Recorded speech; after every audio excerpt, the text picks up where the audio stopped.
3절 4절 구약성경 하박국 2장 3절 4절 같이 읽겠습니다. 시작. 이 묵시는 정한 때가 있나니 그 종말이 속히 이르겠고 결코 거짓되지 아니하리라. 비록 더딜지라도 기다리라. 지체되지 않고 반드시 응하리라. 보라, 그의 마음은 교만하며 그 속에서 정직하지 못하나 의인은 그의 믿음으로 말미암아 살리라. 아멘. 이 시간에는 하박국 2장 3절 4절 말씀으로 믿음으로 말미암아 살리라 하는 제목으로 함께 하나님 말씀을 상고하겠습니다. 그의 믿음으로, 오직 의인은 믿음으로 말미암아 살리라. 그러니까 사람들이 교만하여 하나님 말씀을 듣지 않고 믿지 않는 세대에 하나님께서 하박국을 통해서 이렇게 말씀하고 있는 것입니다. 하박국 선지자는 하나님 앞에 그 시대적인 상황 가운데 많은 의구심을 가지고 질문을 하고 또 묻고 하나님의 응답을 기다렸습니다. 하나님은 왜 택한 백성들의 고난을 돌보지 않으시는가? 하나님은 왜 저렇게 악하고 또 하나님을 섬기지 않는 이방인들이 더 강하게 내버려 두시는가? 또 범죄한 백성들을 하나님 왜 심판하지 않으시는가? 등등 여러 가지 하나님 앞에 호소하면서 하나님의 응답을 기다렸는데 하나님께서 하박국 선지자에게 이렇게 이제 말씀을 하시는 것이죠. 하나님 말씀은 반드시 정한 때가 있다. 여기 묵시는 하나님 예언의 말씀, 하나님의 약속의 말씀이죠. 하나님 말씀은 이루어지는 때가 있다고 하는 것입니다. 그 종말이 속히 이른다. 하나님 말씀은 결코 거짓되지 아니한다. 비록 더딜지라도 이루어진다 하는 것입니다. 반드시 응하리라. 그래서 오늘 말씀에 그의 마음은 교만하며 그 속에서 정직하지 못하나, 그러니까 여기서 그의 마음이라는 것은 이방인이 될 수도 있고 또 비록 이스라엘 백성 중에서라도 하나님을 신뢰하지 않는, 하나님 믿지 않는 그런 교만한 사람들을 지칭하는 말일 수도 있습니다.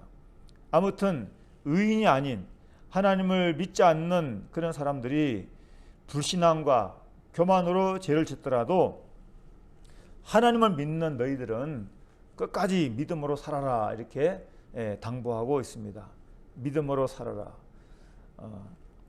그래서 오직 의인은 믿음으로 말미암아 살리라, 이렇게 로마서의 말씀에도 사도 바울이 이 말씀을 인용해서 믿음을 강조를 했습니다.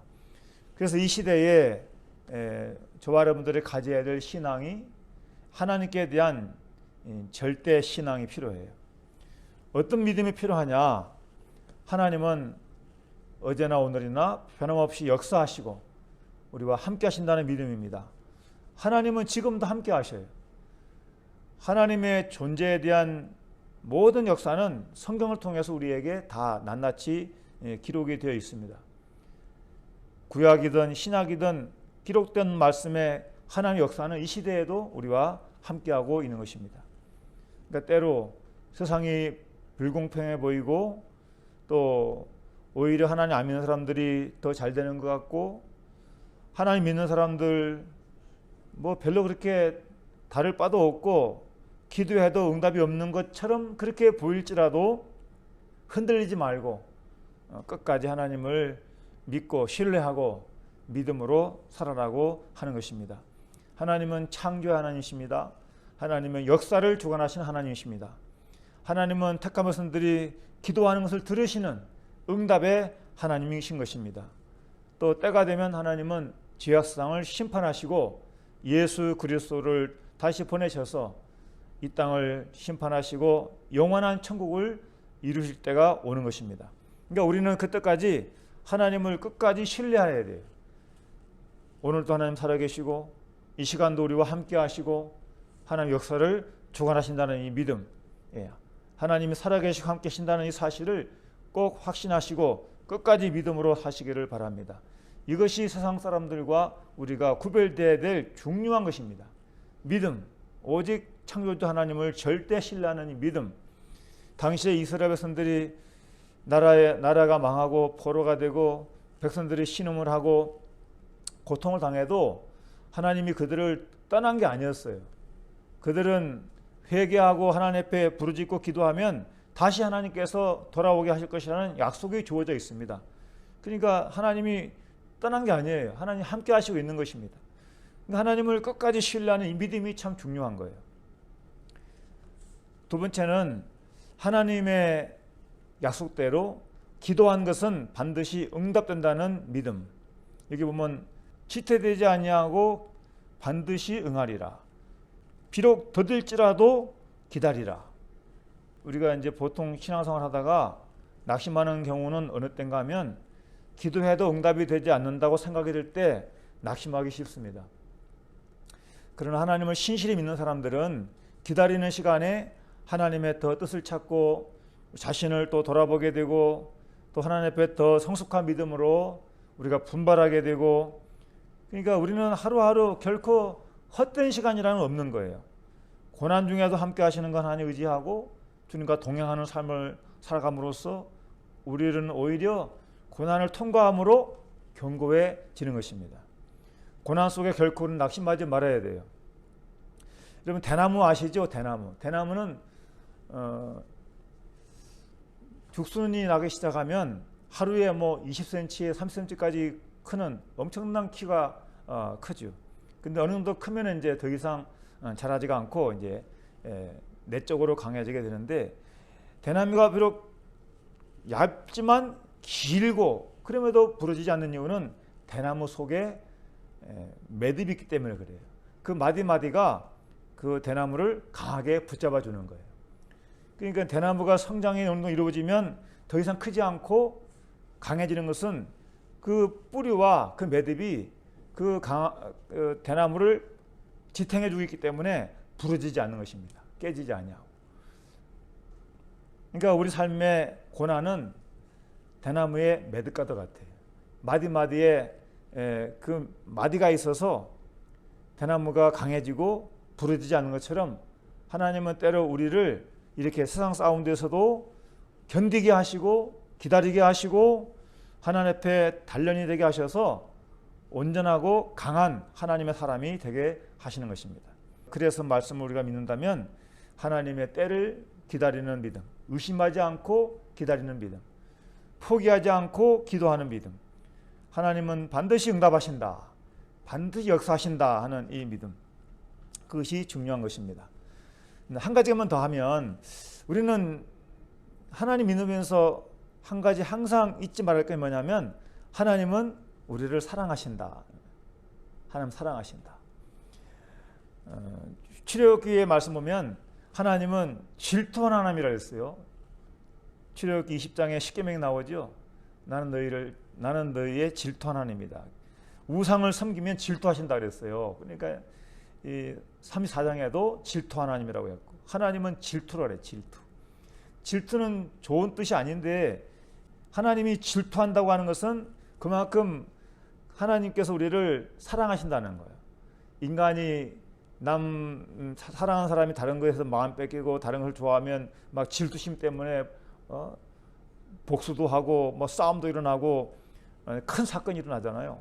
근데 하나님은 우리를 그만큼 사랑하신다는 겁니다. 그러니까 저 여러분들은 항상 그 믿음을 가져야 돼요. 하나님은 나를 사랑하신다. 약속의 말씀에 하나님이 세상을 이처럼 사랑하실 때 이 세상 속에 우리가 들어있어요. 각 사람이.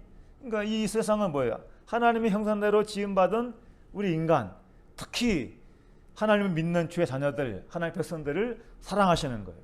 이 시간도 우리를 사랑하신다는 믿음을 꼭 가져야 돼요. 항상 우리가 미약하더라도, 우리가 부족하더라도, 때로는 허물이 있더라도 하나님은 우리를 사랑하셔요. 부모님이 정상적인 부모라면 자식을 사랑하지 않는 부모는 없어요. 뭐든지 잘해주고 싶고 아낌없이 주고 싶고 어디 아프면 정말로 대신 아파주고 싶고, 그게 부모의 마음이거든. 하나님도 똑같이 우리를 그렇게 사랑하신다고 우리가 성경을 통해서 알 수 있어요. 하나님 사랑하시면 믿으시기 바랍니다. 우리가 작은 존재라도 결코 가치 없는 게 아니에요. 우리 한 사람 한 사람이 하나님 나라의 구성원이 되고 우리 한 사람 한 사람이 하나님 보시기에는 엄청 귀중한 존재인 거예요. 우리를 하나님 사랑하신다. 하나님이 나의 기도를 들으신다. 나는 엉킴 가치 있는 하나님 백성이다. 이 믿음을 가지시기를 바랍니다. 일본 남단의 최고 남쪽에 있는 작은 섬이 하나 있는데 오키나와 섬에서 더 남쪽으로 그게 이제 오키노토리라는 작은 섬이 있어요. 근데 이 섬이 너무 작아가지고 눈에 보일 듯 말 듯한데, 그러니까 이제 해수면이 올라가면 거의 안 보일 정도로 이렇게 작은 섬이에요. 근데 이게 세월이 흐를수록 자꾸 그냥 마모가 돼. 그러면 이제 그게 깎아지면 나중에 물속에 잠기잖아요. 그러면 일본 영토가 줄어드는 거예요, 영해가. 그러니까 일본에서는 그 섬이 물에 잠기지 않도록 거기다가 계속 시멘트를 바르고 물에 들어가 쪼개지지 않도록 보호를 하는 거예요. 그 작은 돌이라도 섬으로 인정하고 그것이 일본 영토에 포함되기 때문에 일본 영해가 넓어지는 거예요. 그러니까 땅에서 12헬인가 그렇죠, 영역의 그 영토의 그 영해가. 만일에 그 작은 섬 오키노토리 섬이 없어져 버리면 일본 영해가 훨씬 줄어드는 거지. 그러면 이제 그 지역은 공해가 돼가지고 다른 나라 어선들도 마음껏 거기 와서 고기 잡아가도 일본이 말을 못해. 근데 그 오키노토리라는 이 작은 섬이 있기 때문에 그 섬이 일본 땅이란 말이에요. 그러니까 바다가 그만큼 넓어지는 거예요. 거의 뭐 일본 본토보다 한 40만 제곱킬로미터의 그 영해를 그 작은 섬 하나가 있기 때문에 확보를 하는 거예요. 그 만일에 그 섬이 없어지면 40만 제곱킬로미터의 영해가 줄어드는 거예요. 그 하나의 그 의미가 뭐예요? 작지만 그만큼 가치가 있는 그 상징적으로 우리에게 교훈해주고 있는 거라는 거예요. 그러니까 우리 성도님들 한 사람 한 사람이 작은 존재랄지라도 하나님 보시기에는 하나님의 나라의 엄청난 영역을 우리가 가치를 가지고 있는 그런 존재라 하는 거예요. 하나님은 만세전부터 하나님 자녀들을 택했다고 했어요. 우리는 택함 받은 하나님의 자녀인 거예요. 아직도 세상에 믿지 않는 사람이 많고 하나님께 들어오지 않는 하나님 택한 것들이 많이 있다고 우리가 믿고 계속 기도해야 되는 것입니다. 하나님 나라가 이 세상에 이루어지고 하나님 나라가 확장되기 위해서 그래서 기도해야 되는 것이. 우리가 기도하는 목적이 이 땅에 하나님 나라가 이루어지는 것이에요.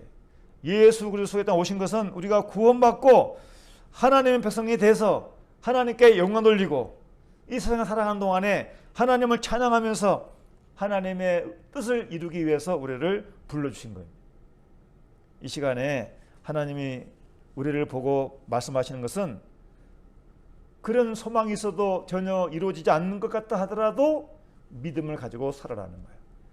믿음 가지고 기도하고 믿음 가지고 인내하고 기다리고 믿음 가지고 우리가 얼마만큼 가치가 있는지를 확신하고 날마다 주님을 잘 섬기며 살면 하나님은 때가 되면 이루시고 역사하실 줄로 믿습니다. 기도하겠습니다. 하나님 아버지, 우리는 때로 세상을 바라보고 또 불신앙적인 사람들을 바라보고 낙심하고 또 포기할 때가 있습니다. 주님, 오늘 말씀에 오직 의인은 믿음으로 말미암아 살리라고 말씀했사오니 우리가 하나님 말씀을 확신하고 우리와 함께 하시며 우리를 사랑하시는 그 믿음으로 하루하루를 기쁘게 살아가게 하여 주옵소서. 우리에게 주신 사명을 감당하는 열심을 품고 살아가게 도와주시옵시고 참으로 이 땅에 주의 나라가 이루어지기를 위하여 소망하며 우리가 하나님의 말씀 실천하는 그런 삶을 살아갈 수 있도록 항상 붙잡아 주시옵소서. 예수님의 이름으로 기도드리옵나이다. 아멘.